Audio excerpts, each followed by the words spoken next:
Nice. Why is Howard Schultz on every television station in this country? Why are you quoting Howard Schultz? Because he's a billionaire. He's back. Not that he ever left, but now it's official. Bernie Sanders is running for president in 2020. And his campaign announcement was quintessentially Bernie, with absolutely no frills or sentimental stories about his mom or dad or pet fish, but about his policy platform. A policy platform filled with issues that he personally forced into the national conversation when the corporate media wouldn't listen. Bernie Sanders' healthcare for all idea is gaining steam. Free tuition, free college tuition, free tuition champion, Senator Bernie Sanders. Bernie Sanders added, the greatest threat to national security is climate change. The future of our planet is at stake. As his ad illustrates, Senator Bernie Sanders has been quite busy since he lost the Democratic nomination after admitted heavy interference by the DNC and Democratic elite. He introduced the Stop Bezos Act, successfully pressuring Amazon to raise its minimum wage to $15 an hour, and he did the same thing with Disney. He introduced Medicare-for-all with 16 Senate Democratic co-sponsors, including many fellow presidential candidates, just 1 year after Democratic nominee Hillary Clinton said it would, quote, never ever happen. But this isn't something new. This isn't a posture that Bernie has adopted since his voice became amplified by his candidacy in 2016. This is just who he is. It's who he was when he was getting arrested in Chicago in 1963 when he was protesting with the civil rights movement. It's who he was as the mayor of Burlington, Vermont in the 1980s, saying the exact same things, almost word for word, that he does today. To me, what socialism means is democracy.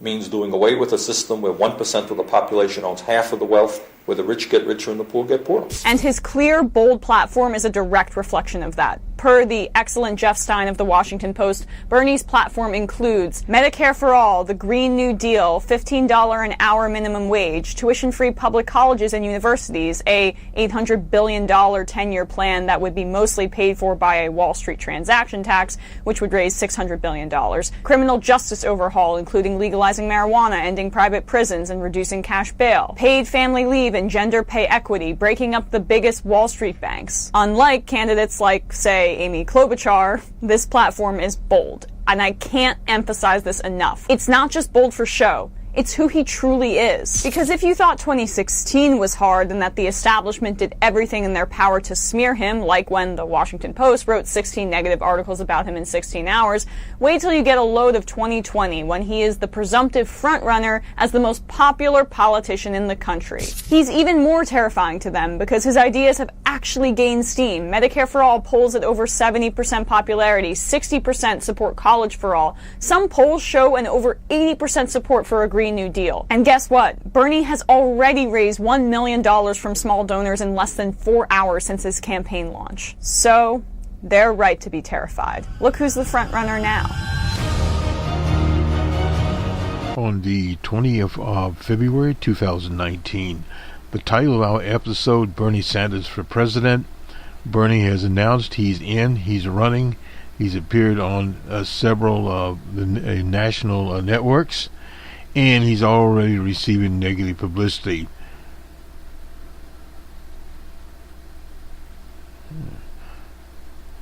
We started here in the episode with an introductory from one of the Bernie Sanders supporters, about 3 minutes or so, and we'll have 10 minutes of Bernie's announcement on YouTube when we complete our part of this.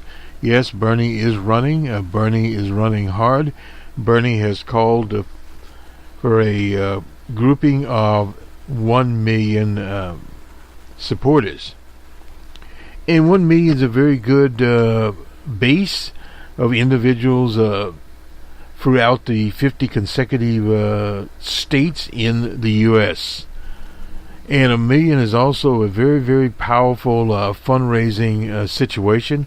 We have joined his appeal, and we're in the same appeal in 2016, so nothing has changed here. And we'll continue to promote his candidacy. We're not telling people how to vote. We have announced other candidates out there, more or less a de facto announcement. Beto O'Rourke, he was in his hometown of El Paso taking on DJ Trump. He's not officially announced yet. Our own Elizabeth Warren down in Lawrence announced her candidacy. We covered Elizabeth Warren. We also covered the beacon of the Midwest, Amy Klobuchar, and she announced her campaign literally in a snowstorm. So we have a number of people out here, and we'll have more people. We cover people continuously. We even had on the Tuesday episode an excerpt from DJ Trump on the Venezuela situation there and what he called the twilight of socialism in Venezuela, Cuba, and Nicaragua. The title of our presentation was The Twilight of American Capitalism. Michael Harrington, for those that recall him, wrote a book called The Twilight of Capitalism, so we had to change it a little bit there. This will be our part. It'll be rather short here. Let me first bring you up to date on what's happening in the UK, because we do cover international affairs. 3 MPs have quit the Tory party. That's the party of the current Prime Minister May. They are joining a independent bloc of members of Parliament. Now I believe there are 11 there. Some quit the Labour Party for different reasons, period. And some of these people are Senate moderated, etc. there. And the naming of these various Chaco Umanu, Lucian Berger, Mike Greeps, Chris Leslie, Smith, Coffey, Shaka, Ryan, you go these names very, very quickly here. And Saray, Heidi Allen, and Walston, Sarah Walston. Anyway, this is the makeup of the British Parliament, the parties. The Tories or Conservatives have 314. The Labour Party 247. And the SNP, that is the Scottish National Party, they have 35. The Independents have 11, the same as the Lib Dems. And there's some independents that have 7. Sinn Féin has 7, and the Greens have 1 in the House of Commons. So that is the British situation. We'll quickly move from the UK. We just bring you up to date on that to the Washington Post and its coverage here. This is kind of interesting. Is this the one we want? Well, there are 2 of them. Anyway, caught between Trump and the left, Democratic candidates seized to avoid the socialism squeeze. All this is about socialism. They here they feature Twitter King Cory Booker, the senator from New Jersey, the mayor of the former urban ghetto of Newark. It's not a ghetto anymore, but they finally got rid of him. Anyway, he was in New Hampshire, what he called a hard troop about Medicare-for-all. It will be difficult to pass. There's no doubt about that. Bernie Sanders is not running around the country saying it's going to be easy to pass. And one comment here that everyone knows, anytime legislation is proposed, the idea of the party of the policy plank that you put out in a campaign and even put out in a bill is not the final bill. So you have some of these characters running around here talking about healthcare system with incrementalism.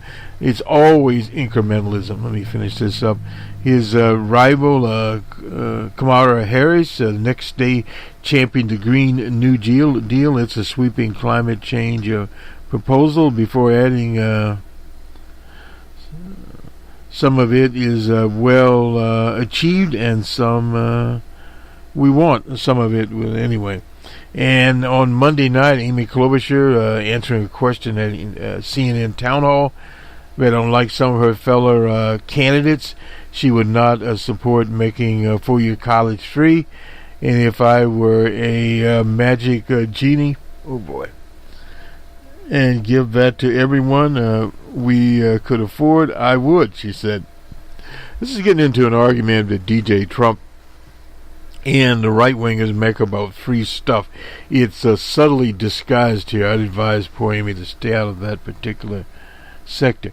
It'll be increasing a large number of 2020 Democratic presidential fielders fighting two simultaneous battles, a chaotic intra-party primary, a struggle over how far left to push their politics, and a broad question of how to confront DJ Trump. Well, one of the big problems with DJ Trump is, and this is the problem with some of the pundits, some of the candidates in this name-calling. Poor Amy has been called a bully. Well, first of all, people that agree with her, with Amy's, Klobuchar's platform, really don't care about how the staff was bullied. There's a bully in the White House right now, the big bully, the 250, 60-pound, 6-foot free bully in the form of DJ Trump. So we can just push that one away. And the name-calling and other kinds of various other things there, we have polling, and if you look at the 2016 election, it just did not pan out very well. DJ Trump broke all the establishment rules. The media went after DJ Trump, and it was just a promotion. If it was a negative ad, he thrived on it. His supporters thrived on it, and now he's in the White House. So in other words, the playbook has changed. This old idea of putting out a rumor about this and that on a particular candidate, unless it's a major rumor, will fade. They had DJ Trump and the whatever show it was now, and if you get Access Hollywood, that came out, and most people that would have sunk the campaign, it was in the news for 2 or 3 days and it died. So those rules have changed. So the campaigns and pundits and people that work directly, indirectly for these campaigns, they can just quit it, stop it, because it's just not effective over the long run. The message has already been set in cast. DJ Trump is talking about socialism and the left of the Democratic Party. He's not going to stop talking about socialism and the left of the Democratic Party, period. Because a number of people have signed up for the Green New Deal. Now, that's not even a binding resolution. It's a non-binding resolution. It's a policy plank thrown out there without a bill, basically speaking there. So some things will get to be clear as this campaign goes on. The idea of these candidates trying to differentiate themselves. And this article goes on here. It's in the Post. Let me make sure. This is Annie Linsky and Sean Sullivan. Anyway, writing in the Post here. Several other candidates, of course Bernie, we talk about his Medicare-for-all, etc. He will explain that. But some other candidates coming in the race, what they consider moderates, Joe Lunchbox Biden, and these ex-governors, Terry McAuliffe, used to be the bag man for Bill Clinton out of Virginia, and John Hickenlooper, who's going nowhere, was a governor in Pennsylvania. I'm very worried about it because that's how Trump won. Now, the candidates are not openly festering about the GOP's attempts to paint Democrats as extremists, intent on nudging the country towards socialism. But anyway, somebody here, Wendy Thomas, who attended the campaign rally event for Booker at an arcade, that's a good place, circus. He used that technique against the other candidates. Polling shows Medicare-for-all, the Green New Deal, generally, if popular, however, surveys not include the price tag. We don't have a price tag for the Green New Deal because it's not legislation. So anyway, this is from the Trump, Kayleigh McEnany, spoke for Trump. responding to Bernie's announcement, said he'd already won a debate in the Democratic primary because every candidate's embracing his brand of socialism. They may not be embracing his brand of quote-unquote socialism, and that's very important to distinguish his brand of socialism there. But the idea is out there, and McConnell and company will make as much quote-unquote haze out of this. Kamala Harris told people, I'm not a democratic socialist. Well, she's not a socialist, period. She's not much of a social democrat. And Elizabeth Warren focused heavily, this is in Greenville, South Carolina, of her Oklahoma upbringing. The candidate did not use the word Green New Deal or Medicare for all, even as she addressed health care in a more expansive terms, and touched on climate change. Like Booker and Harris, she's co-sponsoring the proposal. That doesn't matter. People will forget about it. Unless she faces DJ Trump. It makes sense for me, as from David Danielson, a substitute teacher. I think it's like a mission statement. In some cases, it goes way too far. Anyway, this confused a climate skeptic. Anyway. So these are the comments from some people that attended, but again, polling is a snapshot at any time there, as Medicare for all. Amy Klobuchar said, I think it's something that we can look to in the future. Well, they've been talking about that since Harry S. Truman. But I want to get action now. She points to the expansion of Medicaid. Well, many states have expanded Medicaid, even Republican states have expanded. Incidentally, the Washington Post is being sued for, 250 million. We'll have more on this. This is over the problem on the mall with the teenagers from the state of Kentucky and the Native American activists. They were shouting back at him. They had on these America First caps. In the span of 3 days in January this year, commencing on January 19th, the Post engaged in a modern-day form of McCarthyism. It's very interesting for them to use McCarthyism, because McCarthyism was an anti-communist situation brought about by a congressman at the time, a very right-wing, a fascist-type person named Joe McCarthy, who happened to be from Wisconsin, to compete with CNN and NBC. Well, CNN has just hired a right-winger to do some of the politics, so nothing is new there. They've hired an attorney. There was an attorney for the gentleman, he's dead now, that was accused of being the Atlanta bomber. I can't forget his name right now, but he was a security guard. He was accused there by Richard Jewell. His name's right in front of me. Anyway, this L. Lynn Wood, he's out of Atlanta. He's a very good lawyer, fortunately accused of bombing the Centennial Olympic Park. That was in 1996. He also represented John and Patsy Ramsey. I knew John Ramsey. Patsy is dead now, pursuing a defamation claim against media outlets. He's a defamation person, very good at what he does, so we'll see how this lawsuit progresses, period. Now, this is one of these so-called slander posts from the Washington Post. Bernie, your time has come and has gone. This is by some guy named David Von Derechle. D-R-E-H, what is it? I-H-L-E. Well, anyway, whatever.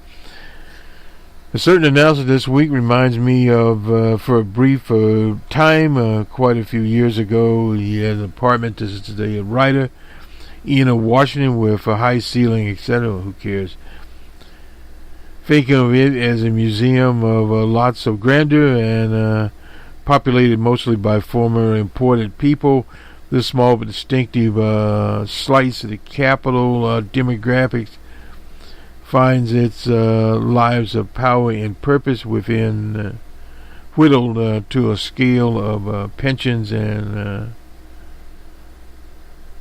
gravities to such buildings, accustomed to congressional suites or large offices or of undersecretaries, whomever here have large, I'm not sure anyway. In the overhead entrance, I occasionally encounter a little man in his 80s at the mailbox. He has a stalk, white hair, and hair, a person who you would expect to recognize, only that he could be anonymous at the intrusion, or perhaps the third encounter at him. I gazed at the back of his head. "You mean McCarthy?" I mumbled, "Hello, Senator." He, in return, and not 30 years earlier, the same man had occupied, he's dead now, incidentally, and electrified the heart of buzzing and speaking madness in, that was the 1968 campaign.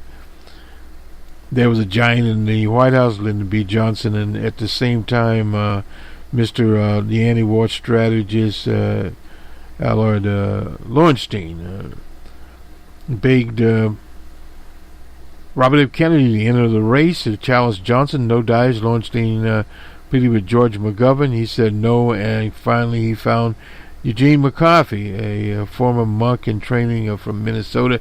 That tells you lots about that. A kind of a disinterested person.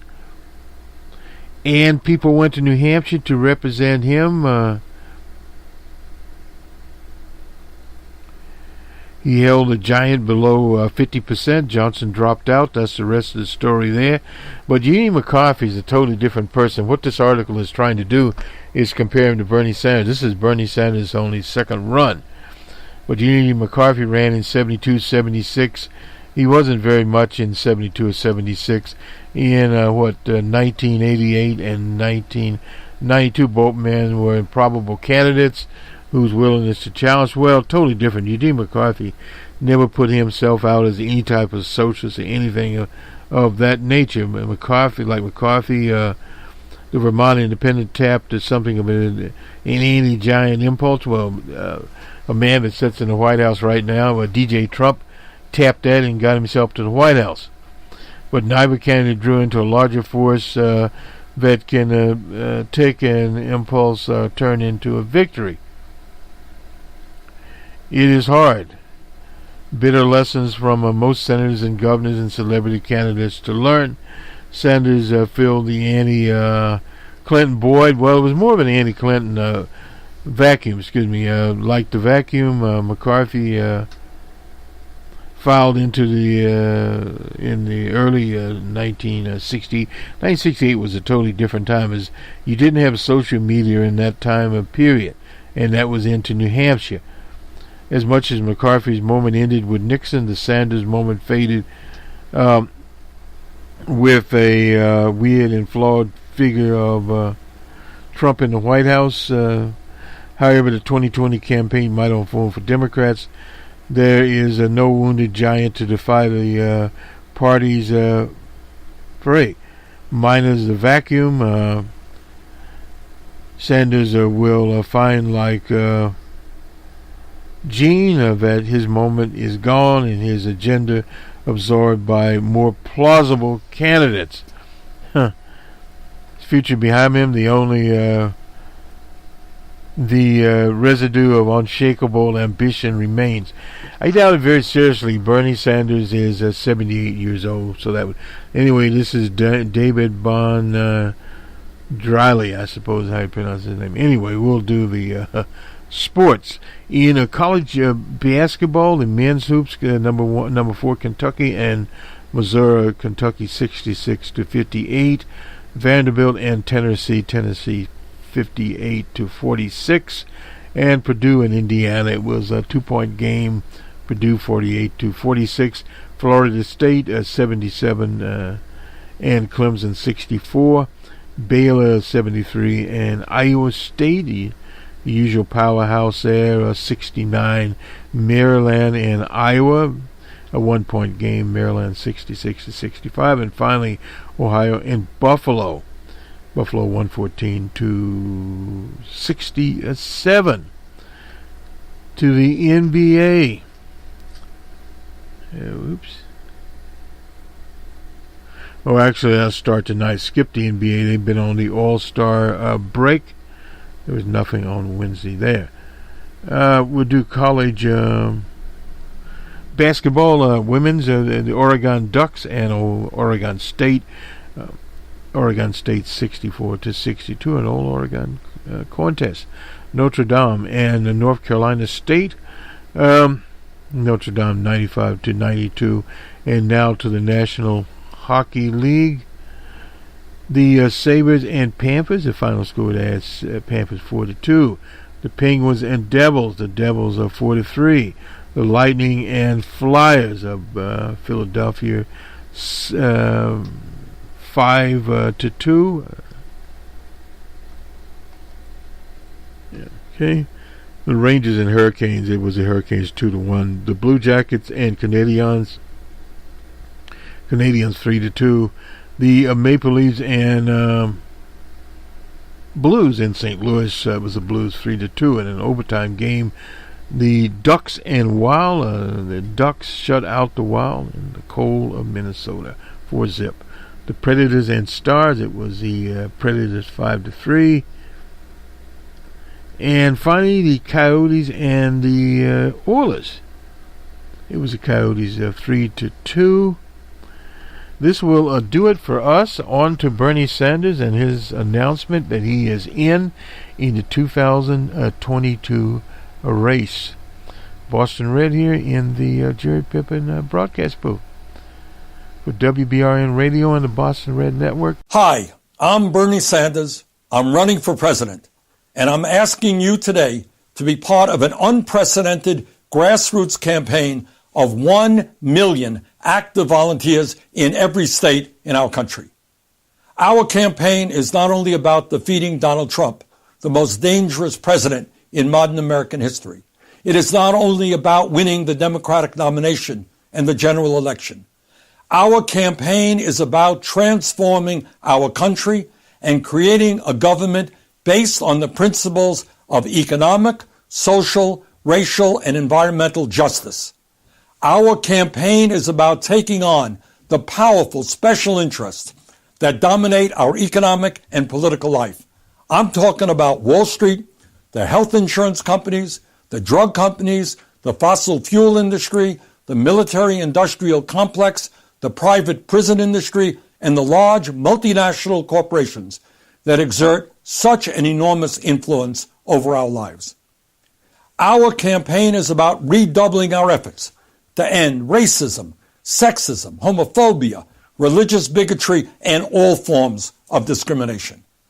Our campaign is about creating a vibrant democracy with the highest voter turnout of any major country on earth, while we end voter suppression, Citizens United, and outrageous levels of gerrymandering. Our campaign is about creating a government and economy that works for the many, not just the few. We are the wealthiest nation in the history of the world.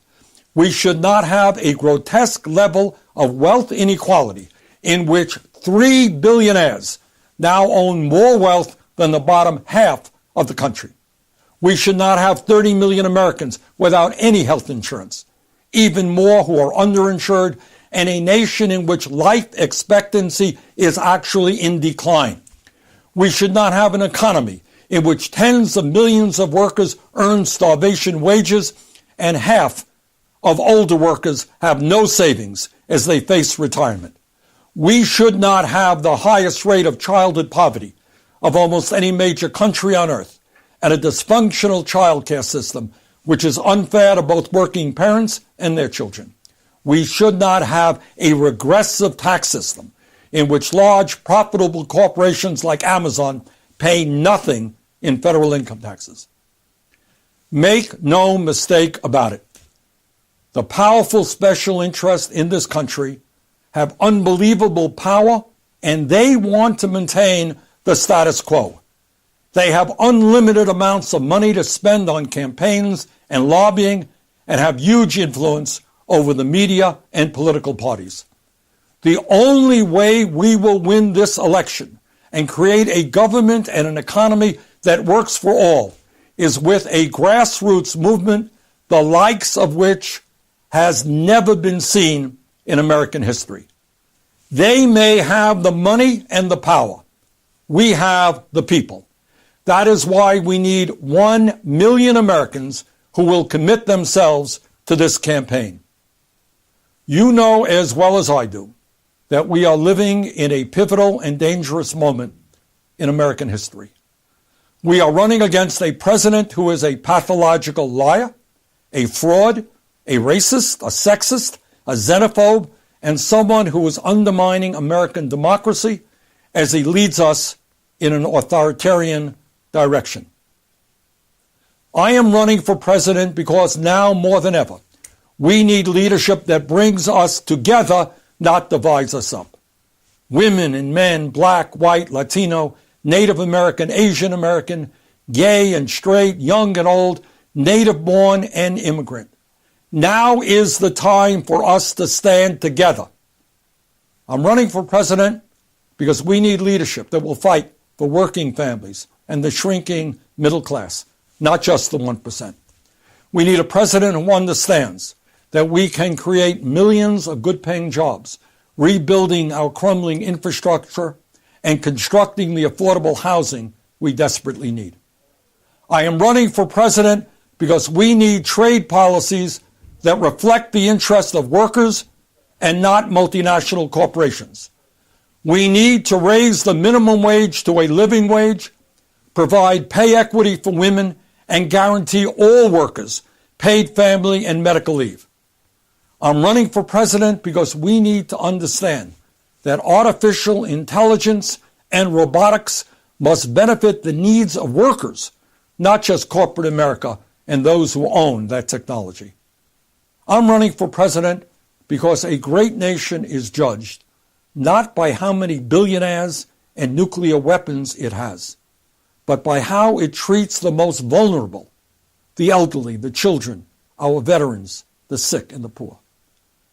I'm running for president because we need to make policy decisions based on science, not politics.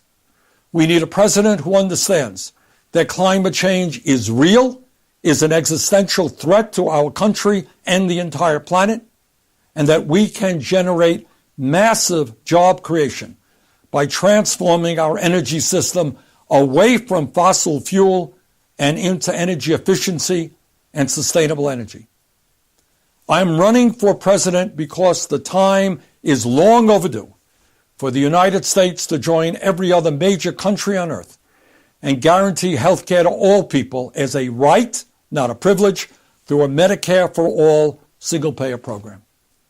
I am running for president because we need to take on the outrageous level of greed of the pharmaceutical industry and lower prescription drug prices in this country. I'm running for president because we need to have the best educated workforce in the world. It is totally counterproductive for our future that millions of Americans are carrying outrageous levels of student debt while many others cannot afford the high cost of higher education. That is why we need to make public colleges and universities tuition-free and lower student debt. I am running for president because we need real criminal justice reform.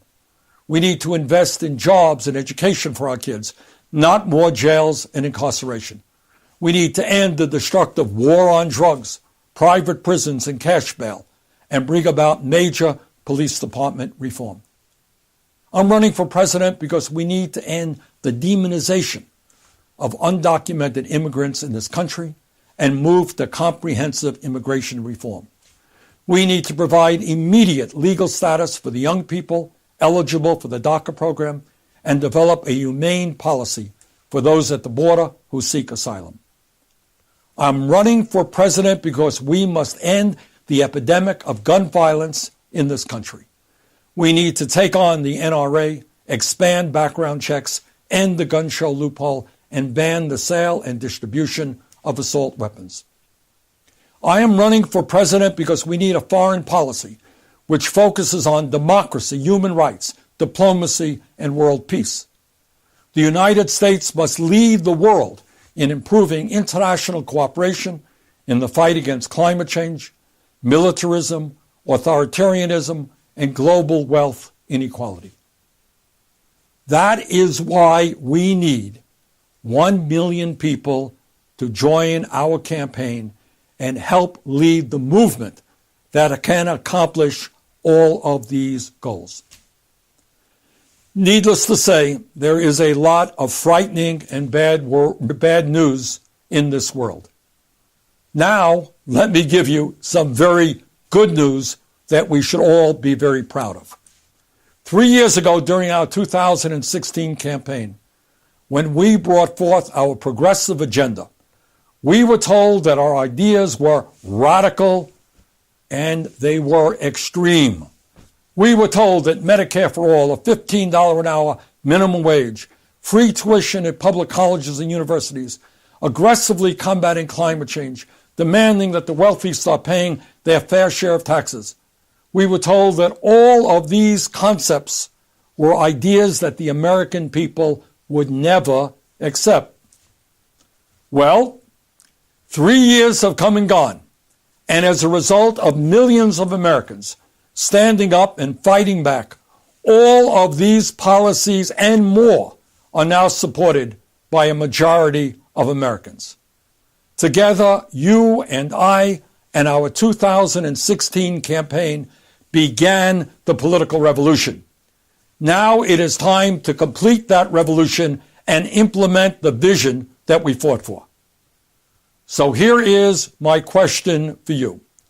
Will you stand with me as part of a 1 million-person grassroots movement which can not only win the Democratic nomination, not only win the general election, but most importantly, help transform this country so that finally we have a government that works for all of us and not just the few?